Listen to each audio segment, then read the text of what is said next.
क्या आपने कभी अपने आप से यह सवाल पूछा है कि आखिर हमारी जिंदगी में जो कुछ भी होता है उसका असली नियंत्रण किसके हाथ में है? ज्यादातर लोग जवाब देंगे मेहनत, किस्मत या हालात। लेकिन सच ये है कि ये तीनों बातें पूरी कहानी का सिर्फ एक छोटा हिस्सा हैं। हमारी जिंदगी को असली रूप से आकार देने वाला एक अदृश्य लेकिन बेहद शक्तिशाली हिस्सा है जिसे हम देख नहीं सकते, छू नहीं सकते, लेकिन महसूस कर सकते हैं। और यह है हमारा अवचेतन मन।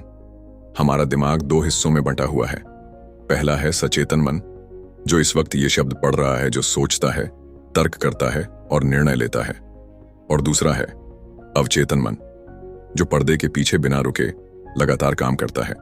सचेतन मन एक ड्राइवर की तरह है, लेकिन इंजन जो असली ताकत देता है वह है अवचेतन मन। अगर इंजन में सही ईंधन न डाला जाए तो ड्राइवर चाहे कितना भी अच्छा हो, गाड़ी आगे नहीं बढ़ेगी। अवचेतन मन आपकी सांस, दिल की धड़कन, पाचन क्रिया और शरीर की हर गतिविधि को अपने आप नियंत्रित करता है।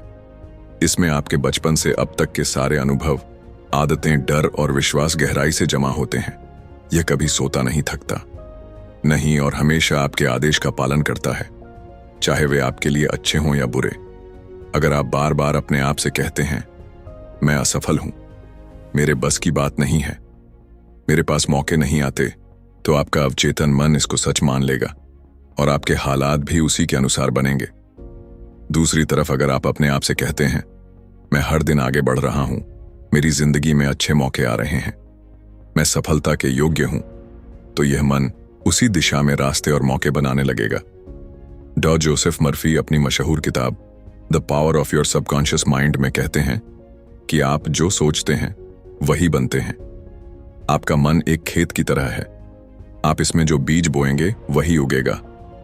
अगर गेहूं का बीज बोएंगे तो गेहूं ही उगेगा, आम नहीं। वैसे ही अगर आप अपने मन में डर, नफरत और शक बोएंगे तो उसी के फल मिलेंगे।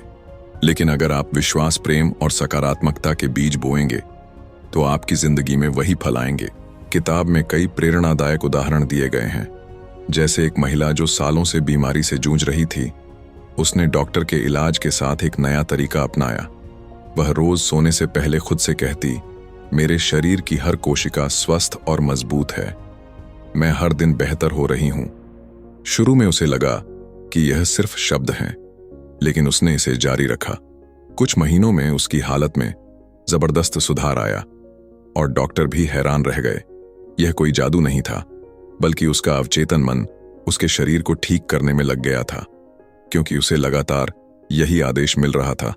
अवचेतन मन को सही दिशा में ले जाने के लिए सबसे पहला तरीका है खुद के बारे में अच्छे और मजबूत वाक्य रोज बोलना।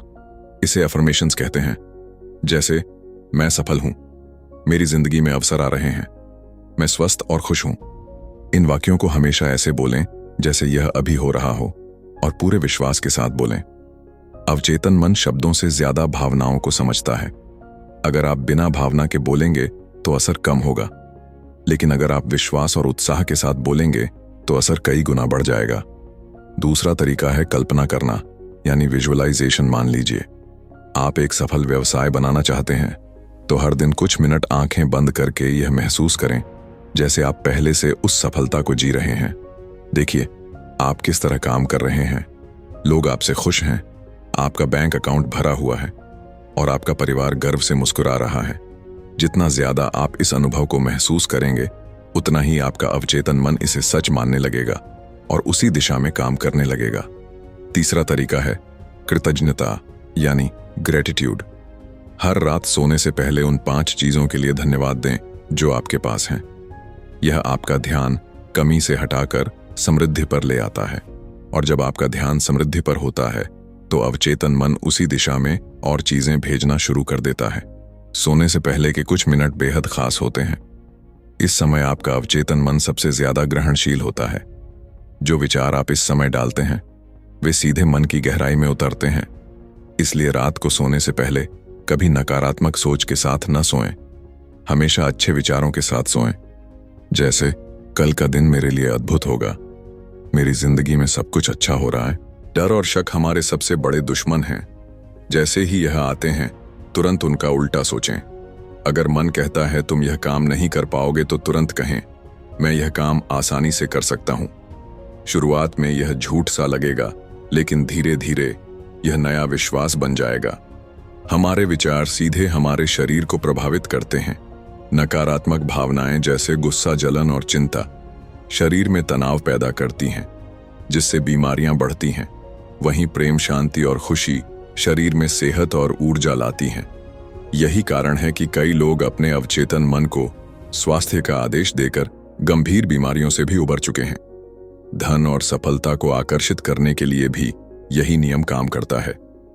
अगर आप सोचते हैं कि पैसा पाना मुश्किल है या अमीर लोग बुरे होते हैं, तो आपका अवचेतन मन पैसे को आपसे दूर रखेगा। लेकिन अगर आप सोचते हैं पैसा मेरे जीवन में आसानी से आता है और आप पैसे का स्वागत करते हैं, तो आपका अवचेतन मन उसी के अनुसार मौके लाना शुरू करेगा। यह सब सुनने में आसान लगता है, लेकिन करना थोड़ा मुश्किल है, क्योंकि सालों से हमने अपने अवचेतन मन में नकारात्मक विश्वास भर रखे हैं। इन्हें बदलने में समय लगता है, लेकिन अगर आप रोज थोड़े समय के लिए सकारात्मक सोच, विजुअलाइजेशन और ग्रैटिट्यूड की आदत डाल लें, तो धीरे धीरे आपके विश्वास बदलेंगे और फिर आपकी जिंदगी बदल जाएगी। एक सच्चा किस्सा इसका प्रमाण है। एक आदमी हमेशा सोचता था कि उसका भाग्य खराब है और वह जो भी करेगा उसमें असफल होगा, और यही उसकी जिंदगी में होता भी रहा। फिर एक दिन उसे यह किताब मिली। उसने रोज कहना शुरू किया, मैं सफल हूं, मेरे जीवन में बेहतरीन अवसर आ रहे हैं। कुछ महीनों में उसे एक नया व्यावसायिक विचार मिला। उसने मेहनत की और आज वह करोड़ों का मालिक है। उसका कहना था, मैंने बस अपने अवचेतन मन का दरवाजा सही विचारों से खोला। अवचेतन मन एक बगीचे की तरह है, जो बोओगे वही उगेगा। डर, शक और नफरत बोओगे तो वही मिलेगा। विश्वास, प्रेम और समृद्धि बोओगे तो जिंदगी में वही खिल उठेगा। याद रखिए, विचार बदलेंगे तो विश्वास बदलेगा, और विश्वास बदलेगा तो जिंदगी बदलेगी। सही आदेश दें, सही भावनाओं के साथ, और फिर देखिए कैसे पूरा ब्रह्मांड आपके पक्ष में काम करने लगता है। अंत में बस यही मंत्र है, अपने अवचेतन मन को सकारात्मक सोच से प्रोग्राम करो और जिंदगी खुद बदल जाएगी।